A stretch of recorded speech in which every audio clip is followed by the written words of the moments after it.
Episode की शुरुआत में कोनन एंड जो हमारे मेड होते हैं उनको 5 दिन हो गए हैं अपने घर को छोड़े हुए एंड अभी भी वो ट्रैवल कर रहे होते हैं।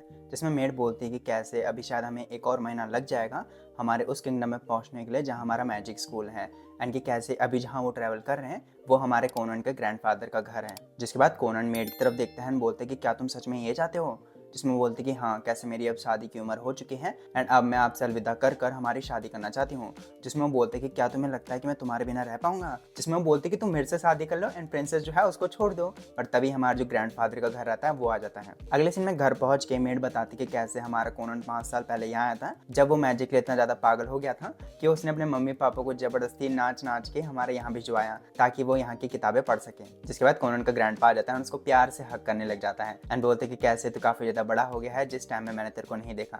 एंड यहाँ पे कोनन अपने ट्रू आई जो होता है मैजिक आई उससे देखता है कि उसके ग्रैंडपा के सींग रहते हैं यहाँ पे मदर उसकी हीरो हो गई एंड ग्रैंडपा हमारे डीमन। एंड इससे पहले हमारा ग्रैंडपा कोनन पे बहुत सारे पैसे खर्च करे हमारी मेड उसको एक लेटर देती है जो कि कोनन की मम्मी ने भेजी होती है, जिसको ग्रैंडपा पढ़ना नहीं चाहता था। लेकिन जब वो पढ़ता है तो वो बोलता है कि उसने बजट दे रखा है कि इससे ज्यादा पैसे मत खर्च करना हमारे कोनन पे। यहाँ पे कोनन बताते कि कैसे अब इको की मैं सर्विस खत्म कर रहा हूँ एंड मुझे एक नई मेड चाहिए। जिसमें हमारे ग्रैंडफादर जो इको की छोटी बहन होती है उसको बुला देते हैं, जिसके सर पे भी हमारा एक हॉर्न होता है उसकी बहन की तरह, जो अपना इंट्रोडक्शन देती है अपना नाम रिंग को बता के एंड कैसे कि वो जल्दी शादी करना चाहती है एंड पैसे कमाना चाहती है ताकि अपने हस्बैंड के साथ अपने एक शॉप खोल सके। एंड रिंको के साथ बात करके कोनन को पता चल जाता है कि हमारी इको एंड रिंको बहुत ही ज्यादा सेम है, उनका हॉर्न भी। फिर अगले सीन में हमारी इको हमारी जो उसकी छोटी बहन रिंको होती है उसको बता रही होती है हमारे कोनन के बारे में कि कैसे वो मैजिक में बहुत ज्यादा सोचता रहता है इसलिए वो खाना नहीं खाता एंड कैसे उसके लिए तुम्हें ये सारी चीजें बनानी पड़ेंगी। फिर एक फ्लैशबैक आता है जिसमें हमारी इको जो कोनन के फादर होते हैं ना वो हमारे कोनन के लिए हायर करते हैं, जिसमें वो कोनन से पहली बार मिलती है, हल्का हल्का करके हमारे कोनन के साथ क्लोज आने लग जाती है और अब उसको कोनन को छोड़ के जाना पड़ रहा है। एम फिर छोटी बहन रिंको को बोलती कि हमारा कोनन अभी छोटा बच्चे की तरह है,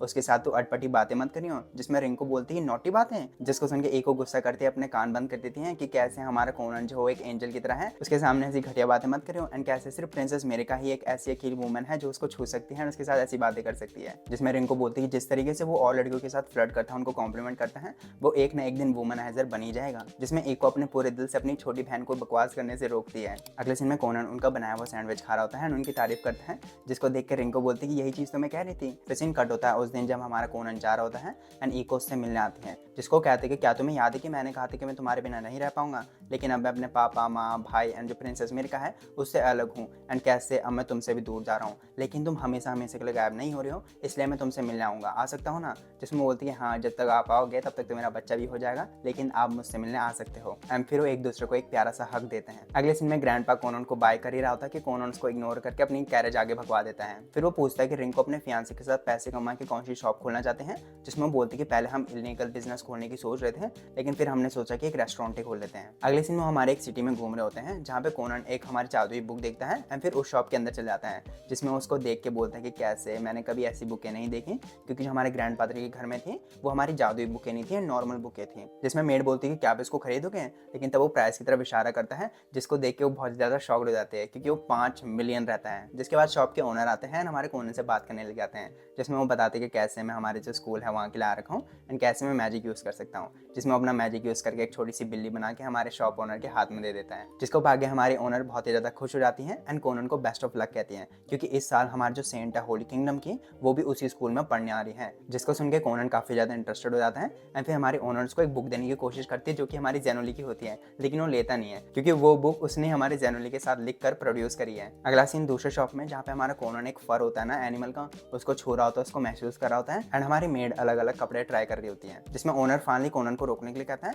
लेकिन वो कहता है कि मेरी टेंशन मत लो आप। जिसमें बोलता क्यों नहीं लूंगा, तो मेरे सामान को छेड़ रहा है। फिर कोनन उसको शॉक्ड कर देता है, जिसने फर हाथ में पकड़ा था ना, जिस एनिमल से वो आया था उसको प्रोड्यूस कर देता है अपने वाटर मैजिक से। जब ओनर को पता चलता है कि वो ऐसी चीजें क्रिएट कर सकता है तब वो बोलता है कि क्या तुम एक औरत को भी कर सकते हो। जिसको सुन के हमारी मेड बहुत ज्यादा गुस्सा हो जाती है, हमारे कोनन के कान बंद करती है एंड हमारे ओनर को भरा बुला सुना देती है एंड फिर वहां से चले जाते हैं। जिसमें जाते जाते भी हमारे ओनर को दोबारा सुना देती है। जब वो चले जाते हैं कुछ ही देर बाद हमारे 3 जो होते हैं सेंट्स वो वहां से अंदर आ जाते हैं उसी शॉप के अंदर। जब वो ओनर के हाथ में डार्क फॉक्स देखते हैं जिसके वो फर के लिए आए रहते हैं तो वो बोलते हैं कि ये तो मैजिक है एंड फिर जैसे ही वो उसको छूने जाते हैं वो पानी पानी हो जाता है। फिर वो तीनों के तीनों हमारे जो ओनर रहता है ना उसका जो छोटा भाई रहता है उसके आसपास खेलने लग जाते हैं। फिर अगले सीन में कोनन मैजिक स्कूल पहुंच जाता है जहाँ के वो डॉर्म्स में रहने की सोच रहा होता है, लेकिन जो वहाँ के रिसेप्शनिस्ट होती है वो उसको बताती है कि वो सब फुल हो चुके हैं एंड वो वहाँ नहीं रह सकता। एंड जब वो वहाँ से बाहर जाते हैं तो कोनन बोलते हैं कि कैसे हम कुछ सालों तक तो यहीं रहने वाले हैं, इसलिए हमें एक घर लेना पड़ेगा एंड वहीं रहना पड़ेगा। जिसके तुरंत बाद जो हमारे रिसेप्शनिस्ट रहती है वो हमारे कोनन को एक रियल एस्टेट का पैम्पलेट देती है ताकि वो अपने लिए घर ढूंढ सके, जिसको पाके कोनन 2 मिनट में अपने लिए घर ले लेता है। अगले सीन में 2 टीचर्स हमारे कमरे के अंदर जाते हैं एंड जो हमारे स्टूडेंट्स आते हैं अच्छे अच्छे टैलेंट वाले, उसकी जो लिस्ट होती है वो किसी इंसान को देते हैं। जिस लिस्ट में हमारे कोनन का नाम भी रहता है। दूसरे दिन जब हमारा कोनन एग्जाम देने जाता है तो हमारी मेड को अंदर नहीं जाने देते हैं, तो वो पैसे देके हमारे रिसेप्शनिस्ट को पटाना चाहती है लेकिन वो मना कर देती हैं। जिसके बाद कोनन हमारे रिसेप्शनिस्ट के साथ अकेले अंदर जाता है एंड उसका नाम उससे गुलवा के उसके नाम की तारीफ करता है। जिसके बाद वो हमारे उन 3 लोगों से मिलता है जो हमारे पिछले एपिसोड में इंट्रोड्यूस हुए थे एंड बोलता है कि मैं बहुत ही ज़्यादा एक्साइटिंग हूँ। एंड यहीं पे एपिसोड हमारा खत्म होता है। होपफुली आपको Conan the sorcerer can see का 8th एपिसोड पसंद आया होगा। आई होप तो लाइक शेयर सब्सक्राइब कर देना and also in the next video. Bye bye.